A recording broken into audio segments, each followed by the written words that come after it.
Welcome to the Three Takeaways podcast, which features short, memorable conversations with the world's best thinkers, business leaders, writers, politicians, scientists, and other newsmakers. Each episode ends with the three key takeaways that person has learned over their lives and their careers. And now your host and board member of schools at Harvard, Princeton, and Columbia, Lynn Tillman. Hi, everyone. It's Lynn Tillman. Welcome to another episode. Today, I'm excited to be with Ignatius, editor-in-chief of Harvard Business Review. Before joining HBR, he was deputy managing editor of Time, and before that, he worked for the Wall Street Journal as bureau chief in Beijing and Moscow. From his perch as editor of HBR, Adi has a unique perspective. Today, I'm excited to find out the biggest trends in the business world and how he sees the new world of work, including the future of the workplace, innovation, and leadership. Adi, welcome, and thanks so much for our conversation today. Thank you, Lynn. It's great to be here. It is great to have you. Adi, let's start with HBR. What do you see as your primary responsibility as the editor? I guess to set a tone. Once upon a time, HBR was entirely about the timeless. It didn't try to compete with the Fortunes and the Forbes of the world, which were doing the newsy, the timely, and that in the digital age, and particularly after the Great Recession, particularly during the age of COVID, this kind of social justice era that we've lived in, it seemed imperative to be timely. So part of it is just helping to set a tone. Mostly, though, it's to pick good people and get out of the way. And we have great women who edit the magazine, who edit the website, who run our book content division. So then I just deal with the thorny issues that come up, the relationship with Harvard Business School, which is our shareholder. But I think if I'm doing my job right, the people who are really running these platforms don't get a lot of interference from me. As a journalist, Adi, how do you see truth or carefulness today about being non-confrontational or non-controversial? Is that becoming a casualty of our current highly polarized environment? That's a big question. There are moments when I despair about journalism and truth, and there are moments that I think we'll pull through, that this is an awkward adjustment moment. In some ways, I think journalism has never been stronger in the sense of the diversity of ideas that are out there and are accessible mostly digitally from just a wide range of perspectives. What's missing is some consensus about basic truths. And that's the part I despair about. I mean, I think that could change. It might take a catastrophic event to bring us together again. I don't necessarily mean an alien invasion, but that might help. I guess if you think about, so the mainstream publications that you think of, the New York Times, Washington Post, I mean, you can look at them and say they're biased or predictable or something like that. On the other hand, and I cut my teeth with institutions like this. I was at the Wall Street Journal. I was at Time Magazine. And whatever you say about bias and slant, what we learned was to take our job seriously, to investigate facts, to not run things unless we had confirmed or double confirmed or triple confirmed the facts that then made it into a narrative. That doesn't mean it's flawless. It doesn't mean that these institutions haven't made mistakes and published things that turned out to be wrong. But that was basically at the core, that you have to get it right. Your reputation depends on that, and your sense of self depends on that. So I do think discerning readers still appreciate that and understand the value that publications with that kind of mission can bring. You're getting, it sounds like, more into the kind of, I guess, the extreme wokeness, and if that prevents us from saying anything because we're too afraid to say anything. And I think that's a real issue, and I think academia is dealing with it. Journalists are dealing with it. But I guess I'm still in the camp that thinks there's a positive side to that is getting us away from, I don't know, casual tropes or something like that, or stereotypes. That, I mean, we're just a little more conscious about what we say. I think wokeness is excessive, and hopefully we've hit peak woke, and we'll get back into something a little bit more natural and conversational and human. But I certainly don't think it's a bad thing that has been part of the debate. Adi, what are the most important business ideas that you have learned as the editor of HBR? One is that leadership counts. That maybe seems obvious, but it really counts. And it is a skill that can be learned as readily as you can learn how to serve a tennis ball. It's not just that you're born into it and you either have it or you don't. I mean, obviously, that matters to general charisma or something, but that you can really learn leadership. You can learn how to get the most out of your employees, how to listen to what your customers are saying. There's a discipline to all this that people should take seriously. And obviously that's self-serving, because obviously implicit is places like Harvard Business Review can help you along the way, but they can. And that's real. Another thing is, so Harvard Business Review, we don't have a point of view the way, say, The Economist does, where The Economist, their worldview in each and every sentence that they publish. And we tend to be eclectic, and we publish the views of the authors, who are usually not staff writers. And what that means is, to me, is there are different ways to solve problems at work. There are different approaches to innovation. And that inconsistency doesn't mean that the science behind this is junk. To me, it means, so you need to focus. You need to have a strategy. That to succeed, you need to have a vision, and then think about, how do I get there, and how do I test my way along the path, and how do I learn from these experiments along the way. My point is, there's not one direction to growing a company and to innovation, but as long as you have discipline along the way with whatever path you've chosen. The other thing would just be, and this is really what we do, there are different ways to impart ideas. In the old days for Harvard Business Review, it was about long-form stuff that was based on exhaustive research, and that is one way that people learn. But there are other ways that people learn. Well, it can be through a podcast like this, or video, or a simple 2x2, or a simple data representation, or something like that. So I've learned that people have different learnings. I mean, I've talked to CEOs about HBR, and they've just said, I would not read an HBR article if you put a gun to my head. And it's not that they were criticizing us. It was just, that's not how they learn. And there are different learning styles. And if we're smart, we're thinking about different platforms to connect with the different brains out there among our potential audience. And Adi, what is your engagement across different platforms? Which platforms are more important? Which ones are less so? It's interesting. You might think that print is waning, and in some ways it is. We used to do 12 issues a year. We now do 6. But print is by far the most premium expression of HBR that's out there. If you look at a print version of HBR, you would not think we are retreating from print. We really put a lot of our heart and soul into that. So it may be a smaller number of people who really want print, but it's a really valuable group, and there are people who still collect copies and all that. So print is still very much part of the mix. Podcasts, you're evidence of the explosion in podcasts. We now have a number of podcasts. We have a network where we're bringing in outside podcasts and think we can grow that further. Video, we have more than 13 million followers on LinkedIn. So LinkedIn suddenly becomes a very effective platform for us to do video. We have a live show that we go live on LinkedIn, and suddenly from that 13 million followers, we will have a really engaged audience of thousands and thousands and thousands of people who will watch, who will pose questions. And then the outlier is we've become very active on TikTok, which I find surprises a lot of people, just because we're a 100-year-old brand and think of TikTok as for teens, basically.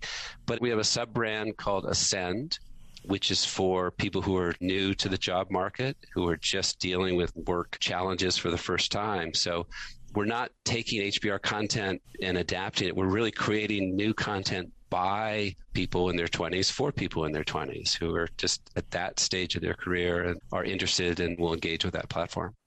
So interesting. What are the mega trends that you're seeing? The biggest is the future of capitalism. Who knows where it's going, but there seems to be evidence, or certainly little points along the way, that this era of, if you want to call it Milton Friedman economics, that has dominated the corporate scene for roughly 50 years is over, or is evolving. That there's a realization that, and Friedman himself was, I don't want to reduce his ideas to a simple line, but in his name, people really push the idea that shareholders come first, that fiduciary duty of CEOs is to deliver to shareholders, and that means to deliver to shareholders in the short term, quarterly, with guidance, all this stuff that I think leaders started to think, well, that's the law, or that's the law in Delaware, where most companies are based. It's not really. It really was, that was a mega trend. And that the law is more complicated, and certainly doesn't say that you have to do everything for the short term. at the expense possibly of the long term. Fiduciary duty is keeping a company healthy and profitable and responsible to shareholders over the long term. So anyway, it was just a particular approach. So I feel like we're in a different era, and there are various proof points. The Business Roundtable talking about stakeholders, Larry Fink, who runs BlackRock and has more trillions of assets under management than anybody else on the planet, and is changing the rhetoric at least. What that becomes, what a multi-stakeholder capitalism really looks like, we don't know yet. I mean, I think that's still happening, and it's fair to ask whether action is matching the rhetoric, but I think in more and more companies it is, and employees are demanding it, and customers are demanding it. So I feel like that's the mega trend, that capitalism is evolving, business is evolving. Businesses, CEOs, they're comfortable speaking out on social issues. They see governments being feckless, and that businesses can and need to step up. And at the very least, in the ecosystems that are a business, they can do the right thing in terms of whatever issues are important to them: sustainability, diversity, long-term thinking, whatever it is. 10 years ago, no CEO wanted to speak out on social issues or political issues. You think of Michael Jordan, even the sneaker pitchman, who said, I don't want to speak out on racial issues because his quote was, Republicans buy sneakers too. And now I think with social media, if you don't speak up, the masses will interpret your silence in whatever way they want. So neutrality almost isn't an option. So then speak up then on the issues that matter to you or to your customers or your employees. So those are sort of related, but I guess two big trends in business right now. Your new series, Adi, on the new world of work is wonderful. What are the three most important ideas you've learned about the future of work? Well, thank you for asking that. This is a show that we launched a couple of months ago, and the idea is to interview a top-tier CEO every episode to really talk about. We're in a transitional moment just in terms of how we work, and whether it's hybrid or physical, and this evolution of capital, and all this stuff's happening. And we've had some great guests. We had Satya Nadella of Microsoft, and Indra Nooyi, the former CEO of Pepsi, and Paul Hudson of Sanofi, and Paul Pullman of Unilever, and most recently Hubert Joly, the former CEO of Best Buy. Anyway, yeah, what have I learned? I think that people want agency. You're sort of learning that elsewhere. But as we think about going back to work, there are a lot of conflicting and contradictory things that people say they want. But one thing that's really clear is that people want agency in their lives, this kind of work-life balance. And it's not just younger people. That was almost a cliche about younger employees, but that people had a taste of agency during the past year and a half plus, where those of us who were lucky enough to have the option had been working from home. So they're willing to come back to the office and get that there's some positives, but that agency is really important to be able to decide when you work, where you work, and how you work. So that definitely came out of that. Another thing came out of it, that empowering your people can inspire them to do remarkable things. So this was a conversation with Hubert Joly, the former Best Buy CEO, who just had a beautiful little anecdote of a customer. It was a woman who'd bought a dinosaur for her kid, and it broke and the head came off, and they went back to Best Buy to exchange it or get it fixed or whatever. And a standard response would have been, oh, oops, sorry, here's a new one. But the employees who felt empowered and felt inspired did this whole thing where they dressed up as doctors and took the dinosaur into a room to operate on and came back. I probably switched them, but ended up with this. So they delighted the customer in a way that would make a customer for life. And the key to that was really empowering people on the front line so they can do a remarkable thing. And then maybe lastly, the metaverse is probably coming more quickly than we realize. I can't tell you what it is or what it will be, but somebody just asked me the other day if I wanted to buy digital property on the metaverse. And I said no. And that may be one of these things 20 years from now. I'm like, it's so stupid. That was my opportunity to get into the ground floor. So interesting. I have done two conversations relevant to what you've just talked about. One with Robert Cialdini, who is the godfather of influence. And what he says, which I found fascinating, is that I would have thought that flawless service was the goal, but it actually shouldn't be. What is much more memorable is something special done for a customer, like in the case of the dinosaur and the toy, because that is much more memorable than simply getting the toy and having everything work well. Yeah, I think employees have to feel like they can do that and that they have that agency to do remarkable things like that. That's true. and that is a big change. How do you see innovation changing?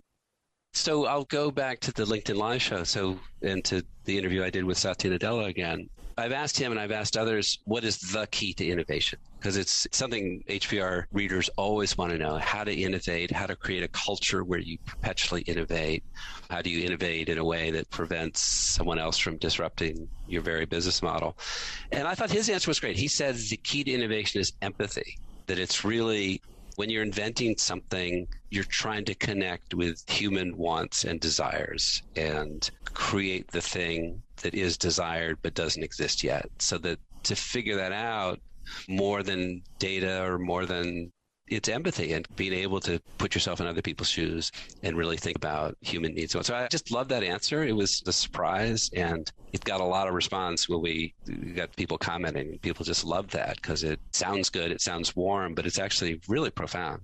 So that might be what the key to innovation is all about. But on a more mundane level, what I was saying before about experimenting, these are cliches about failing and iterating and all these things, but there's magic in that. And I think the big Silicon Valley startup companies understood that a long time ago, but there's still companies that are trying to figure out, how do I be digital? What does that mean? And part of it means having the discipline to iterate your way toward innovation that matters. I think many people don't realize how important trying and failing is. I know. Jeff Bezos always says most people don't realize how many things Amazon has tried and failed at before coming to things that work. Yeah, and part of that is not shaming the team that created the thing that ended up not flying. And we've written about companies that have celebratory funerals for products that are phased out or that didn't work, just to sort of put closure on, but also it's a process and it's as natural as anything you do and not something you sweep under the carpet and don't dare talk about. You're absolutely right. Yeah, I love the comment, and I'm not sure who said it, but it's something to the effect that if you haven't failed at anything, you haven't tried enough things. Exactly. Adi, how do you see leadership changing? I think it's changing in ways that we've already talked a bit about. There are a lot of people my age, I'm a baby boomer, late boomer, who complain about younger generations of employees who are demanding constant attention. I'm in sort of a different place. I think younger employees are reminding us what management is, what leadership is. It's not just coming to work and sitting at your laptop and, I don't know, answering emails. That is a lot of work, and I sometimes forget what I did before that was work. But that demand on us to lead people and to be conscious of what individuals are doing and what teams are doing, and to acknowledge and to praise and to step in and criticize, adjust if necessary. I think leaders sometimes get into position and then get lazy about all that and forget to do that, forget to walk around and connect. So I think good leadership now is about empathy, is about vulnerability, is about being human as an inspiration, not superhuman. The leader is the superhuman person who knew everything. That's kind of outdated. But the leader who is superhuman and vulnerable and transparent is, I think, far more likely to connect with employees than the omniscient CEO of the past. And then there are the other issues we talked about, which is engagement in social issues. I mean, we know that employees want to work for companies that share their values. It's overwhelming. We know that customers want to buy from companies that they think share their values. And it may be that it's overstated, that at the end of the day, people care about price more than they'll admit in a survey, but certainly it matters sort of what a company stands for. So leadership ends up being a very delicate dance of not only thinking about the other things we talked about, like vision and strategy and how do we innovate, but also who are we in this world? Paul Pullman, who was the CEO of Unilever for years and had the most ambitious agenda, the most ambitious sustainability and UN development goal agenda of any CEO I've ever seen. It was remarkable, even as he led this giant company forward. Who has a new book, and full disclosure, we're the publishers of it, but it's a book called Net Positive. And the idea is the world a better place because your company's in it? So it's not just, are we minimizing the damage we do? But it's a more aggressive recasting. Is the world a better place because your company's in it? And I think more and more companies are realizing they either want to be that, because that feels right, or that there is pressure from employees, from customers, and even increasingly from shareholders, that you need to get it right in terms of the externalities you create, in terms of the ESG things we can measure. So I think leadership got a lot more complicated, but it's also, it's more interesting. Good leaders are more inspirational now when they get it right.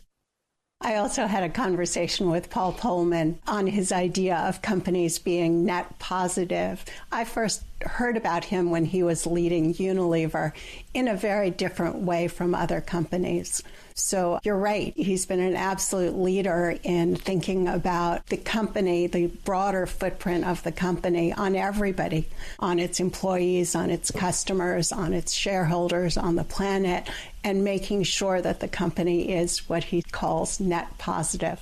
Yeah. Adi, before I ask for the 3 takeaways you'd like to leave the audience with, is there anything else you'd like to mention that you haven't already touched upon? Or what should I have asked you that I did not? Well, the burning issue, both at our company and that our readers want to know, and we haven't really talked about this, is it hybrid? Is it physical? Is it a combo? People need the technology to feel comfortable about this new hybrid world. That companies can say, all right, we're mandating that you come in, or we're mandating that you stay home, or we're going to do something in between.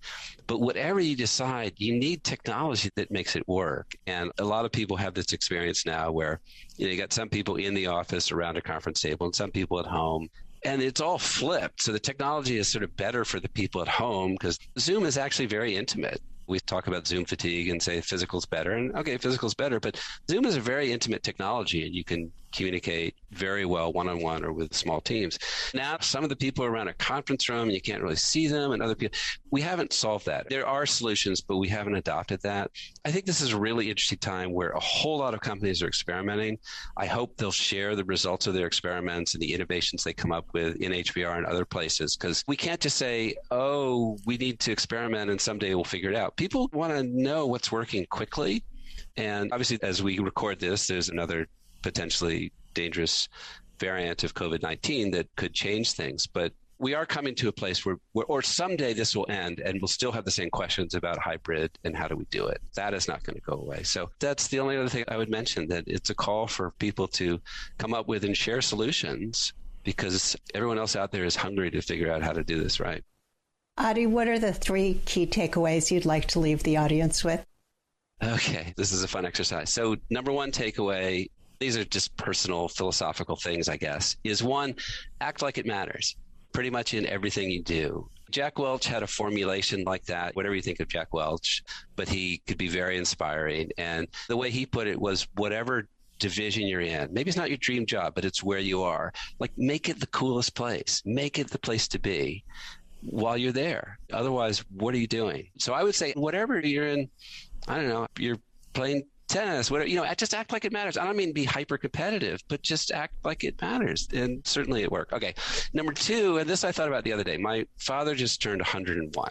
Okay. This is Paul Ignatius, and he's doing great. I was trying to think, what is the secret to being 101? And part of it is genetics, part of it is luck, part of it is diet, probably. But I realized one of the things for him, he doesn't hold grudges. Most people, by the time they're 30 or 40, already have a bunch of grudges that maybe animate them. The haters make you want to get better. But I also think it probably eats you up inside. And I don't know why he's this way, and I held more grudges than he does, but he hasn't. And there are plenty of people he could hold grudges against, but he hasn't. And I think that has given him an inner peace that is part of the reason why he is healthy and happy at age 101. And I guess the last thing, and this is truly silly, but play. I still play softball on teams with 20-somethings. I play tennis as much as I can. I do way too many crossword puzzles. I play a little guitar. I'm not good at any of this stuff, but I just believe in it. That play is something that I think keeps me youngish and reasonably happy. So I would urge everyone to keep that a part of their steady diet. Adi, this has been wonderful. Thank you so much. Thanks, Lynn. This is really fun. If you enjoyed today's episode and would like to receive the show notes or get new fresh weekly episodes, be sure to sign up for our newsletter at 3takeaways.com or follow us on Instagram, Twitter, and Facebook. Note that 3takeaways.com is with the number 3. 3 is not spelled out. See you soon at 3takeaways.com.